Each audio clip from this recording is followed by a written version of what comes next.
Cô mít nhẹ tôi sẽ na tỉnh óc được nôngបណ្ដាញសង្គមថ្ងៃនេះខ្ញុំមានចំណេះដឹងមួយដែលមានចំណងជើងថាវិធីកម្ចាត់ភាពខ្ជិលយើងដឹងថាមនុស្សយើងម្នាក់ៗតែងតែមានភាពខ្ជិលនៅក្នុងខ្លួនដែលភាពខ្ជិលនោះកើតឡើងមកពីការមិនផ្លាស់ប្ដូរគំនិតគំនិតគឺជា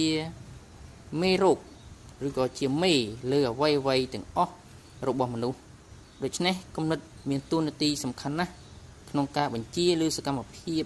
របស់មនុស្សម្នាក់ៗដើម្បីឲ្យប្រព្រឹត្តអំពើល្អឬអាក្រក់ផ្សេងៗចំណុចដែលត្រូវផ្លាស់ប្ដូរដំបូងគេបង្អស់គឺមានតែគំនិតនោះឯងព្រោះវាជាមេរោគដ៏សំខាន់សម្រាប់ដឹកនាំមេរោគផ្សេងទៀតមកបំផ្លាញគំនិតវិជ្ជមានរបស់មនុស្សប្រសិនបើមេរោគវាងាប់បាត់ទៅហើយក៏អស់កង្វល់គិតរឿងអវិជ្ជមានទៀតដែរដូច្នេះយើងគួរតែផ្លាស់ប្ដូរលើគំនិតជាមុនសិនដើម្បីឲ្យការគិតរកផ្លូវល្អគិតរឿងល្អជាច្រើនតាមពិតទៅមនុស្សដែលខ្ជិលមួយចំនួនធំភាគច្រើនគឺមកពីគំនិតអវិជ្ជមានដែលញ៉ាំងឲ្យគេគិតថាធ្វើមិនបានធ្វើមិនរួចធ្វើទៅខ្លាចហត់ខ្លាចនឿយខ្លាចខ្មាស់គេខ្លាចគេមើលងាយនិងខ្លាចបរាជ័យជាដើមមូលហេតុទាំងអស់នេះហើយដែលធ្វើឲ្យសកម្មភាពរបស់គេធ្លាក់ចុះរហូតដល់កម្រិត0លែងមានសកម្មភាពគិតតែពីរឿង